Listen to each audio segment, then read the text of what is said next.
आऊज़ुबिल्लाहिमिनश्शैतानिर्रजीम बिस्मिल्लाहिर्रहमानिर्रहीम। आज हमने पढ़ना है बेटा हमारा लेक्चर, ये जो एलएचवी पार्ट फर्स्ट की बुक है ऑब्स्टेटिक्स के नाम से। आज हमने पढ़ने बेटा इसके लेक्चर 137 पेज से। Looking after vaccine the cold chain, ये दोनों तरह से सवाल आ सकता है बेटा। What are the cold chain या व्हाट इज़ कोल्ड चेन, या how we can look after the vaccine कि कोल्ड चेन क्या होती है। कोल्ड चेन कहेंगे ठंडी चेन बेटा, ये मैं बताता हूँ कैसे कहेंगे इसको। और लुक आफ्टर कहते हैं देखभाल करना, कि वैक्सीन की देखभाल हम कैसे करेंगे। तो ये जहन में रखना है बेटा, जहाँ वैक्सीन बनी है और बच्चे को लगने तक जितने भी प्रोसेसेस हैं, फैक्ट्री से लेके यानी इंडस्ट्री से लेके जिसने वो वैक्सीन बनाई और बच्चे के लगने तक इसको ठंडा रखना है। और पिछले हम लेक्चर में पढ़ के आए हैं कि इसको किस टेम्परेचर पर रखना है, 0 से 8 डिग्री सेंटीग्रेड पर। जितनी भी वैक्सीन्स हैं वो ठीक रहेंगी, इसके अलावा वो सारी ख़राब हो जाएंगी। ये देखें, पहले तो ये पिक्चर देख लें बेटा कि ये था आपका, ये इधर से गई है बेटा डेली रिकॉर्ड था इसका, मंथली रिपोर्ट चेकिंग थी, एनालिसिस तजज़िया हुआ, ये सारी पिक्चर है। फिर इसके बाद आ जाएगी बेटा एस्टिमेट लगाए, स्टैटिस्टिक्स और एस्टिमेट लगाए कितनी वैक्सीन बनानी है। फिर रिक्वेस्ट फॉर सप्लाई रिक्वेस्ट की, फिर मैन्युफैक्चरर आ गया, इसने वैक्सीन तैयार कर दी। फिर ये एयरपोर्ट पे गई, एयरपोर्ट के बाद बेटा सेंट्रल स्टोर्स में आई, फिर गाड़ियों में गई, उसके बाद डिस्ट्रिक्ट रीजनल स्टोर ज़िलों में पहुंची, ज़िलों के बाद ये साइकिल वाला या मोटरसाइकिल वाला बंदा इसने हेल्थ सेंटर में पहुंचाई, और उसके बाद आपका वर्कर गया और उसने जाके बच्चे को लगा दी। तो ये सारी की सारी चेन, इस चेन के दौरान आपने बेटा वैक्सीन को ठंडा रखना है, इसलिए हम इसको क्या कहते हैं, द कोल्ड चेन। ठीक है, अगर वैक्सीन का टेम्परेचर अप हुआ तो वैक्सीन ख़राब हो जाएगी, मतलूबा नताइज नहीं देगी और इवन के ख़तरनाक भी हो सकती है। तो अब पढ़ते हैं, बाकायदा आगाज़ करते हैं बेटा। Vaccine must stay cold, vaccine को आपने ठंडा रखना है ऑल द वे, तमाम रास्ते में, from the manufacturer to the child, जो बनाने वाला है वह उसको मैन्युफैक्चरर कहते हैं बेटा, टू द चाइल्ड, बच्चे तक पहुंचने तक आपने ठंडा रखना है। द इक्विपमेंट्स, वो आलात, एंड द पीपल, और वो लोग, दैट की वैक्सीन कोल्ड, जो वैक्सीन को ठंडा करेंगे, from the manufacturer to child, जो वैक्सीन तैयार करने वाले उससे लेके और बच्चे तक पहुंचने तक, आर टुगेदर, इन सबको कॉल द कोल्ड चेन, इन सबको मिला के हम कोल्ड चेन कहेंगे बेटा। वो लोग और वो आलात जो इसको ठंडा रखने में मदद देंगे, जहाँ वैक्सीन बनी उससे लेके बच्चे को लगने तक, इस सारे के सारे कोल्ड चेन कहलाएगी बेटा। Before vaccine reach the health centre, जब हेल्थ सेंटर पे वैक्सीन पहुंचेगी तो उससे पहले आपने क्या करना है, they must be collected quickly from the airport, इसको लाजमी तौर पर जल्दी से आपने एयरपोर्ट से ले लेना है। They must be store at correct cold temperature, इसको आपने स्टोर करना है जो एग्जैक्ट इसका कोल्ड टेम्परेचर है, यानी 0 से 8 डिग्री के दरमियान। इन द रेफ्रिजरेटर, रेफ्रिजरेटर में, at the central store, central store में, the regional store, regional store इलाकाई स्टोर में, एंड द डिस्ट्रिक्ट हॉस्पिटल, और ज़िले स्टोर में। सेंट्रल स्टोर हो गया बेटा पूरे मुल्क का, रीजनल हो गया आपका, रीजन जो है जैसे डिवीज़नें होती हैं इसमें, और डिस्ट्रिक्ट हो गए ज़िले छोटे। तो जितने भी स्टोर हैं उनके अंदर आपने इसको रेफ्रिजरेटर में रखना है। They must be kept cold during transport from one store to another store, इसको लाजमी तौर पर ठंडा ही रखना है एक स्टोर से दूसरे स्टोर तक ट्रांसफ़र करते वक्त, ये बिल्कुल आम सी बातें हैं बेटा। Then vaccine arrive at your health centre in good condition, फिर ही आपकी वैक्सीन आपके हेल्थ सेंटर में अच्छी हालत में पहुंचेगी। After vaccine reach the health centre, और अब वैक्सीन आपके हेल्थ सेंटर में पहुंच गई है, you must keep them at the correct cold temperature, आपने इसको लाजमी तौर पर करेक्ट ठंडे टेम्परेचर पर रखना है। इन योर हेल्थ सेंटर, अपने हेल्थ सेंटर में, और उसके अंदर जो रेफ्रिजरेटर हो उसके अंदर, हेल्थ सेंटर के रेफ्रिजरेटर में अच्छी हालत में ही और करेक्ट कोल्ड टेम्परेचर पे रखना है, इसका टेम्परेचर बढ़ने नहीं देना बेटा। You must carry them to the immunization session, इसको लाजमी तौर पर आपने बचा के रखना है इम्यूनाइजेशन सेशन के लिए। इम्यूनाइजेशन सेशन कहते हैं बेटा जब बच्चों को वो दवा लगाई जाएगी, उस सेशन को इम्यूनाइजेशन सेशन कहेंगे। In a vaccine carrier, vaccine carrier में, वैक्सीन कैरियर कौन सा हो गया, वो बॉक्स, वो कूलर जिसके अंदर आपने वैक्सीन लेके जानी है उसको वैक्सीन कैरियर कहेंगे, विद आइस, और इसको बर्फ़ के साथ रखना है। जैसा कि पोलियो की वैक्सीन पिलाने के लिए औरतें जाती हैं तो उनके पास एक छोटा कूलर होता है और उसमें पहले से आइस पैक्स लगे होते हैं और उसको ठंडी रखती है, सारा दिन उसको उसका टेम्परेचर डाउन ही रखते हैं 0 से 8 के दरमियान में, तो ही वो कारआमद रहेगी, वरना कारआमद नहीं रहेगी। You must stand the vaccine in the cup of ice, आपने वैक्सीन को बर्फ़ से भरे हुए कप में या प्याले में रखना। While you immunization the children, जब आप बच्चों को ये वैक्सीन दे रहे हो।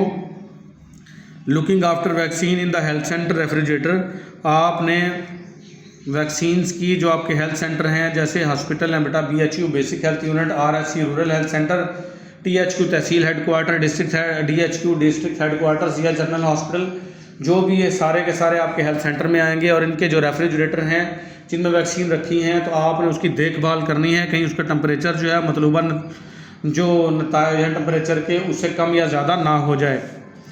You can keep vaccine in good condition in health centre refrigerators for 1 month, आप वैक्सीन्स को गुड कंडीशन में रेफ्रिजरेटर्स में, जो आपके हेल्थ सेंटर में रेफ्रिजरेटर हैं, 1 माह तक रख सकते हैं। ये भी मरूजी बन सकती है बेटा कि कितने अरसे तक अच्छी हेल्थ में रखी जा सकती है, आपने बताना 1 मंथ तक। But you must look after them carefully, लेकिन आपको इस 1 माह में भी बहुत ज़्यादा देखभाल करनी पड़ेगी। स्टोरेज ऑफ वैक्सीन, वैक्सीन को कैसे स्टोर करना है, कोल्ड चेन आ गई बेटा, जो मैं ये तस्वीर पहले दिखा चुका हूँ आपको। Vaccine must stay cold at all times, vaccine को आपने हमेशा ठंडा रखना है। From the time of delivery, जब जैसे वो डिलीवर हुई थी मैन्युफैक्चरर से, of the vaccine to the health centre, और जब तक वो हेल्थ सेंटर में नहीं पहुंची, up to the time of its use, और जब तक ये इस्तेमाल नहीं होती तो तमाम वक्त में इसको ठंडा ही रखना है आपने। This is called the cold chain, और ये सारी कोल्ड चेन कहलाएगी बेटा, ये मैं तस्वीर पहले ही वाजे कर चुका हूँ। Vaccine must be store in refrigerator, vaccine को आपने रेफ्रिजरेटर में स्टोर करना है। And the temperature should be from 0 to 8 degree centigrade, और टेम्परेचर 0 से 8 डिग्री होना चाहिए। ये जो मैं बार बार बताया जा रहा हूँ बेटा, प्रोसीजर्स क्या है, कैसे किस तरीके से आप इसको स्टोर रखेंगे। मीज़ल्स, खसरे की एंड BCG, ये बेटा सैंड नहीं है, लफ्ज़ एंड है, इनसे एस गलती से लग गया है। ये BCG वाली वैक्सीन जो है TB की होती है। आर फ्रीज ड्राइड, इसको पहले खुश करते हैं और फिर इसको फ्रीज़ कर लेते हैं, यानी जमा देते हैं। ये फ्रीज ड्राइज होती हैं। ये हम लेक्चर तफसील से पीछे पढ़ के आए हैं, तकरीबन जो लेक्चर मैं दे रहा हूँ इससे पिछले से पिछला लेक्चर ये सारा का सारा वैक्सीन्स पे ही था कि किसको ड्राई खुश करना है, किसको आप जमा सकते हो और किसको आप जमा दोगे तो वो ख़राब हो जाएगी। ये सारा हम पढ़ के आए हैं। तो मीज़ल और BCG की जो वैक्सीन है इसको आपने फ्रीज ड्राई करना है। These vaccine must be reconstituted with diluents, इन वैक्सीन्स को आप दोबारा डिल्यूएंट्स के साथ मिला के दोबारा बनाएंगे। या आपने कभी देखा हो जो हॉस्पिटल में लोग काम करते हैं तो उन्होंने ऑक्सीडेल का इंजेक्शन कभी बनाया होगा, उसके साथ वाटर दिया जाता है और वो पाउडर की सूरत में आता है, ड्राई होता है। तो वाटर आपने उसके अंदर डाल के और उसको लगाने से पहले, मरीज़ को लगाने से पहले बनाना होता है उसको, तो उसको कहते हैं रिकन्स्टिट्यूशन। सेम इसी तरीके से ये वैक्सीन भी, इसके साथ वाटर दिया होता है, वाटर को हम डिल्यूएंट कहेंगे यहाँ पे, और उसके साथ आपको रिकन्स्टिट्यूट करना पड़ेगा। देयर आर एम्प्यूल, वहाँ पर एम्प्यूल होंगे, एम्प्यूल कहते हैं बेटा जिसमें वाटर होगा उसको एम्प्यूल कहेंगे। डिल्यूएंट्स होते हैं यानी कि पतला करने वाले, विद ईच वायल, एक वायल होती है। आर एम्प्यूल ऑफ वैक्सीन, या वैक्सीन का एम्प्यूल होता है जिसके अंदर डिल्यूएंट मौजूद होता है। तो ये एम्प्यूल मैं दिखा देता हूँ बेटा किस तरह के होते हैं। ये देखें बेटा, ये एम्प्यूल है और ये BCG की वैक्सीन है। ये BCG की वैक्सीन और ये एम्प्यूल है। ये एम्प्यूल को तोड़ेंगे, इसका वाटर इसमें डालेंगे, जब ये दोबारा बन जाएगी, हल हो जाएगी इसमें, तो दोबारा इंजेक्शन में डाल के इसको लगा दिया जाएगा। तो हम पढ़ते हैं बेटा इसके points. Always keep the diluent with the vaccine, हमेशा डिल्यूएंट को वैक्सीन के साथ रखें। जैसे वैक्सीन के साथ वो बेटा एक टीका सा रखा था, वो डिल्यूएंट था। In the main compartment of the refrigerator, और रेफ्रिजरेटर के मेन हिस्से में रखें इसको। इन अ कोल्ड बॉक्स, और कोल्ड बॉक्स में रखें अगर आप लगाने के लिए लेके जा रहे हो। देन यू आर श्योर, जब आपको यकीन दहानी हो जाए, that it is cold enough, कि ये इंतहाई ठंडी हो चुकी है और इस मकदार में ठंडी हो चुकी है कि अब ख़राब नहीं होगी। व्हेन यू यूज़ इट, फिर आप इसको इस्तेमाल करेंगे। बट डू नॉट फ्रीज डिल्यूएंट्स, लेकिन जो डिल्यूएंट्स हैं यानी वाटर ही होता है ना डिल्यूएंट, तो उसको फ्रीज़ ना करें, उसको इतना ना जमा दें कि वो फ्रीज़ ही हो जाए। Because the bottles will be break, क्योंकि इसकी बोतल जो है वो टूट जाएगी फ्रीज़ होने से। Reconstitution of freeze dried vaccine, जो फ्रीज ड्राइड वैक्सीन थी उसको आपने कैसे बनाना है, कैसे रिकन्स्टिट्यूट करना है। ऑक्सीडेल इंजेक्शन जिन्होंने बनाया है बेटा वाटर डाल के उसके अंदर, तो उनको पता है, सेम वही सारे स्टेप रिपीट करेगा। आसान आसान से स्टेप्स हैं। Wait until some children have arrived, wait करें बेटा जब तक चिल्ड्रन बच्चे ज़्यादा ना आ जाएं। जहाँ पे आप वैक्सीन लगाने गए हैं वहाँ किसी बैठक में या किसी एक इलाके में किसी एक जगह पे इकट्ठे होकर ऐलान करवा दिया जाता है कि फ़लाँ बच्चों को वैक्सीन लगवा लें, वहाँ पे टीम आई हुई है। तो कुछ बच्चों के आने का इंतज़ार करें, ये ना हो कि पहले ही आप वैक्सीन बना के बैठ जाओ और अभी बच्चे आए ना हों। तो कुछ वैक्सीनें ऐसी होती हैं बेटा मल्टी डोज, तो एक ही बार बनानी पड़ती हैं और कई सारे बच्चों को लगानी पड़ती हैं। तो अगर बच्चे ज़्यादा मिकदार में ना हुए तो वो जो बनी हुई वैक्सीन है वो ज़ाया करनी पड़ जाएगी। तो सबसे पहला स्टेप यही है कि वेट करें बच्चों का जब तक कुछ बच्चे आ जाएं। And you are ready to use the vaccine, और आप रेडी हो जाओ वैक्सीन को इस्तेमाल करने के लिए। दिस इज़ नेसेसरी, ये ज़रूरी है, because if you use a reconstituted vaccine, क्योंकि अगर आप रिकन्स्ट्रक्टेड वैक्सीन इस्तेमाल करेंगे, it should be use for a required number of children indicated on the container. तो आप ये इतनी ही तादाद में बच्चों को लगा सकते हो जितनी उस कंटेनर पर लिखी होगी कि 10 बच्चों के लिए है या 15 बच्चों के लिए है, तो उन्हीं बच्चों को लगाई जा सकती है। If the number of children is not enough, यहाँ पे नॉट लगा दें बेटा, नॉट नहीं लगाया हुआ। इनफ का मतलब तो काफ़ी मिकदार में होता, नॉट इनफ काफ़ी ना होना, तो नॉट लगा देंगे तो ये आ जाएगा बेटा कि अगर बच्चों की तादाद काफ़ी ना हो, then the unused vaccine should be thrown away, तो जो बची हुई वैक्सीन आप उसको फेंक देंगे। Because you can not use this vaccine for the next session, क्योंकि आप ये वैक्सीन नेक्स्ट सेशन के लिए इस्तेमाल नहीं कर सकते। चूज़ अ स्टीराइल 5 और 10 ml सिरिंज, आपने जरासीम से 5 से 10 या 10 ml की सिरिंज इस्तेमाल करनी है। And a sterile mixing needle, और जरासीम से पाक मिक्स करने के लिए जो सिरिंज है वो भी जरासीम से पाक हो। This syringe and needle are intended for mixing only and not for injecting. ये सिरिंज और इसकी जो नीडल है जो आपने मिक्सिंग के लिए यूज़ करनी है, इसको सिर्फ मिक्सिंग के लिए यूज़ करना है। ये ना हो को उसी से मिक्स करें और उसी से वैक्सीन लगा दें, उसी से मिक्स करें उसी से वैक्सीन लगा दें, नहीं, मिक्सिंग वाली सिरिंज अलग होनी चाहिए बेटा और इंजेक्शन लगाने वाली सिरिंज अलग हो। Label the syringe for the vaccine, vaccine के लिए जो सिरिंज है उस पर लेबल करें कि ये वैक्सीन के लिए सिरिंज है। ओपन द वायल, वायल आपने खोलनी है, और एम्प्यूल ऑफ डिलीवेंट का एम्प्यूल खोल लेना आपने, जैसे ऊपर से वो उसको तोड़ते हैं। Draw all the diluents into the syringe, और जितना भी पानी है, यहाँ पे पानी के लिए बेटा डिलीवेंट यूज़ हो रहा है, तो जितना भी डिलीवेंट था बेटा वो सिरिंज में डाल लें। चेक द लेबल को चेक करें। And open the vaccine container, और अब वैक्सीन वाली बोतल खोल लें। Insert the mixing needle into the ampoule और वायल ऑफ वैक्सीन, जो आपने मिक्सिंग नीडल थी जिसमें आपने डिलीवेंट डाला था उसको एम्प्यूल में या वैक्सीन का जो बोतल है उसमें दाखिल कर दें। Draw the vaccine and diluent slowly into their syringe, और अब वैक्सीन और डिलीवेंट्स जो है इकट्ठे जो है वो अपनी सिरिंज में दोबारा निकाल लें। And inject it slowly back into the ampoule, और दोबारा फिर एम्प्यूल में डालें, यानी कि एक दफ़ा भरते रहें अंदर ही और फिर निकालते रहें, फिर भरते रहें निकालते रहें, इससे अच्छी से मिक्स हो जाएगी।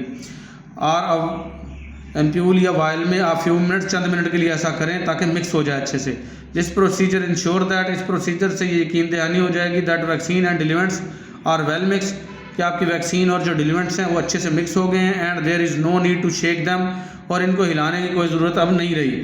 Put the mixing syringe and needle into the sterile dish, आपने जो मिक्सिंग सिरिंज है और नीडल दोनों, अच्छा बेटा सिरिंज और नीडल ये देख लें, ये बार बार जो बात कर रहा है ये सिरिंज है आपकी और ये इसकी नीडल है, तो सिरिंज और नीडल अलग अलग होती हैं, बार बार वो बात कर रहा है। तो सिरिंज और नीडल को आपने स्टीराइल डिश यानी जरासीम से पाक जो बर्तन है उसमें डाल देना है, आपने रख देना है। Reconstitution of the vaccine is now complete, अब वैक्सीन जो है मुकम्मल बन चुकी है। एंड वैक्सीन में भी यूज़ फॉर इंजेक्शन, और इस वैक्सीन को आप इंजेक्शन के लिए इस्तेमाल कर सकते हो बच्चों को लगाने के लिए with the help of another sterile syringe, दूसरी जरासीम से पाक सिरिंज के ज़रिए। एंड नीडल और नीडल के ज़रिए, यानी मुकम्मल जो टीका है उसको सिरिंज एंड नीडल कहेंगे। अब आपने और लेनी है जिसके ज़रिए आपने बनाई है वो अब इंजेक्शन लगाने के लिए यूज़ नहीं करनी। डिफरेंट काइंड ऑफ इंजेक्शन, मुख्तलिफ़ किस्म के जो इंजेक्शन है बेटा वो देख लें। इसके अंदर इंट्राडर्मल इंजेक्शन है, इंट्राडर्मल कहते हैं बेटा ज़ेर जिल्द टीका इनटू द डीप लेयर, ये गहराई में लगता है ऑफ द स्किन जिल्द में। फॉर बीसीजी, बीसीजी कहते हैं बेटा ये जो आपकी वैक्सीन टीबी के लिए है। Subcutaneous, subcutaneous just below the skin, skin के बिल्कुल नीचे छोटी सुई से लगेगी ये। फॉर मीजल्स खसरा के लिए। And intramuscular IM deep into the muscle, muscle में गहरी लगेगी for DPT, diphtheria, pertussis and tetanus की वैक्सीन ये है। ये तीनों इकट्ठ मिली हुई होती हैं, या टेटनस वाली अलग भी होती है। तो इनके लिए आप मसल्स में लगाएंगे गहराई में। तो ये आपको मारूजियाँ याद होनी चाहिए कि कौन सी वैक्सीन कहाँ लगती है। इंजेक्शन लगाने का तरीका देख लें बेटा। अगर इंट्रामस्कुलर लगाना है तो इसको आप 90 का जाविये पे लगाएंगे। ये बिल्कुल सीधा जो होता है 90 का जाविया। सब कुटेनियस लगाएंगे तो इस तरीके से इसका जाविया टेढ़ा करेंगे। इंट्राडर्मल लगाएंगे तो बिल्कुल ये ज़ेरे जिल्द होता है, यहाँ पे लगाएंगे इंजेक्शन। ठीक है, ये लेयर भी दी हुई है। तो ऊपर वाली जो जिल्द है वो डर्मिस है, ये दरमियान वाली जो है बेटा ये सबकुटेनियस लेयर है, और जो नीचे वाली है ये मसल्स है। तो ये देखें, ये सिरिंज की टिप मसल लेयर में पहुंच गई है, ये सिरिंज की टिप सबकुटेनियस लेयर में पहुंच गई है, और ये सिरिंज की टिप जो है वो डर्मिस में यानी स्किन में ही है। ये मैं मज़ीद दिखाता हूँ आपको बेटा। ये देखें, कलर पिक्चर देख लें बेटा। ये जो इंट्रामस्कुलर है ये बिल्कुल 90 के एंगल पे लगेगा टीका, और सबकुटेनियस वाला ये 45 के एंगल पे। ये इंट्रावेनस वाला ये लगेगा 25 के एंगल पे। यहाँ इंट्रावेनस का इजाफा कर दिया बेटा, ये वेन में जा रही टिप। और ये इंट्राडर्मल है, ये 10 से 15 के एंगल में लगेगा। ये ऊपर वाली जो जिल्द है बिल्कुल बारीक सी जहाँ टच कर रहा हूँ, ये एपिडर्मिस की है। ये वाली जो बड़ी वाली लेयर है ब्राउन कलर की, ये डर्मिस है। ये येलो कलर की जो दिखाई है ये सबकुटेनियस टिश्यूज़ है, और ये जो ब्लू करके दिखाई है ये मसल्स के अंदर है। तो ये देखें बेटा, इंजेक्शन पकड़ने का तरीका भी बताया। 90 वाला ऐसे 2 उंगलियों से पकड़ेंगे जैसे पेंसिल पकड़ते हैं। जो 45 के एंगल वाला है वो 4 उंगलियां एक साइड पर, अंगूठा एक साइड पर ऐसे पकड़ेंगे। फिर इंट्रावेनस वाला इंजेक्शन देखें बेटा, इस तरीके से पकड़ेंगे, और इंट्राडर्मल वाला इंजेक्शन जो है वो इस तरीके से पकड़ेंगे। ये पकड़ने के तरीके भी बता दिए हैं इसने ना इसमें। फिर आ जाएगा बेटा how to prepare oral polio vaccine. जो पोलियो वैक्सीन है, ओरल कहते हैं मुंह के ज़रिए दी जाने वाली वैक्सीन। आपको पता ही है पोलियो वाली वैक्सीन तो हर बंदे का मुशाहिदा है, उन्होंने या तो ख़ुद पी हुई है या किसी न किसी बच्चे को पीते हुए देखा है।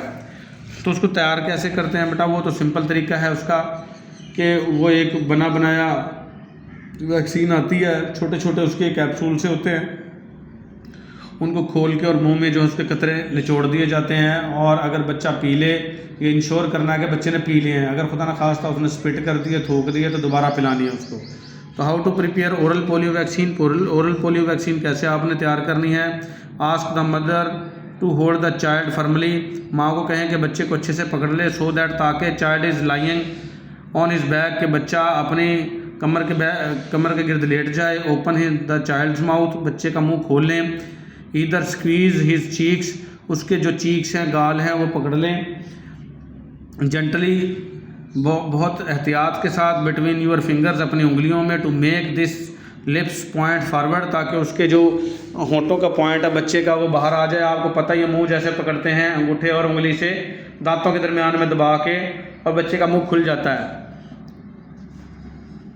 ये देखें बेटा, इस तरीके से मुंह खोल लेना अपने बच्चे का। ये देखें उंगलियों की मदद से, ताकि उसके जो लिप्स खुल जाएं बच्चे के। ये देखें, ये बच्चा कोई समझदार से हैं, और ये नाक को दबा के पिंचिंग ऑफ नोज से भी मुंह खुल जाता होता है। तो बच्चे को वैक्सीन पिला देनी पोलियो वाली। तो ये था बेटा, स्क्वीज़ करके चीक्स को, गाल को, बिटवीन यूर फिंगर्स, अपनी उंगलियों के दरमियान। To make this lips point forward, ताकि उसका जो लिप्स का पॉइंट है फॉरवर्ड आ जाए। और पिंच हिज नोज़, या उसकी नाक को दबाना है। And then his mouth will open, और उसका मुंह फिर खुल जाएगा। And put drops of vaccine straight from the dropper, तो ड्रॉप जो कतरे हैं वैक्सीन के ड्रॉपर से डायरेक्ट उसके मुंह में डाल दो। इन द चाइल्ड्स टंग, उसकी बच्चे की ज़बान पे। चेक द मैन्युफैक्चरर्स इंस्ट्रक्शन, जो वैक्सीन बनाने वाला है उसको मैन्युफैक्चरर कहेंगे बेटा, उसकी मालूमात देखनी है। For the correct number of drops, कि कितने कतरे डालने हैं। मेक श्योर दैट, ये आपने यकीन दहानी करनी है, ही चाइल्ड स्वेलोज इट, कि उस बच्चे ने उसको निगल लिया है। इफ़ द स्पिट्स, ये स्प्लिट्स लिखा हुआ बेटा, स्पिट्स है थूकना, ये स्प्लिट्स नहीं है, लफ्ज़ स्पिट्स है। ये एल इसमें से हटा दें। अगर उसने थूक दिया, इट आउट, बाहर। गिव अनदर डोज, उसको एक और डोज देनी है आपने। काशन, एहतियात क्या है बेटा, बिफोर गिविंग एनी इंजेक्शन और वैक्सीन, कोई भी इंजेक्शन जो है वैक्सीन का वो देने से पहले, क्लींस the skin with soap and water, आपने जिल्द को पानी से और साबुन से धो लेना है। DPT, diphtheria, pertussis and tetanus, इसको ट्रिपल वैक्सीन भी कहते हैं बेटा। ये 3 वैक्सीन एक ही वैक्सीन में होती हैं। A test dose must be given to make sure, test dose लगानी है ये यकीन दहानी करने के लिए that the person is not allergic, कि इस शख्स को एलर्जी तो नहीं है इससे, टू दिस वैक्सीन, इस वैक्सीन से। बाई इंजेक्शन 0.1 ml यानी एक कतरे से भी थोड़ा सा कम इंजेक्शन लगाना है। टू स्टार्ट विद इंट्राडर्मल, शुरू में इंट्राडर्मल यानी ज़ेरा जेल टीका लगाना है। If reaction occurs on the test dose, तो ये टेस्ट डोज हो गया बेटा। और इस टेस्ट डोज का अगर रिएक्शन आ जाता है, medical officer should be consulted, तो मेडिकल ऑफिसर से आपने रब्ता करना है, मशवरा करना है before completing the vaccine, vaccine को कंप्लीट करने से पहले कि सर इसको वैक्सीन लगाएं या ना लगाएं, क्योंकि इसको तो एलर्जी हो गई है। If there is no reaction, अगर रिएक्शन नहीं आता या आपने एक कतरा डाल दिया, लगा दिया इंजेक्शन का, then inject the appropriate dose of the vaccine, तो फिर पूरी वैक्सीन जो है वो लगा दें, फिर कोई मसला नहीं है अगर रिएक्शन नहीं होता।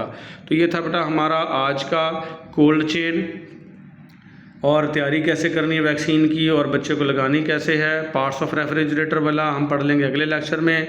आज के लिए इतना ही, मिलेंगे अगले लेक्चर में। अल्लाह हाफिज़।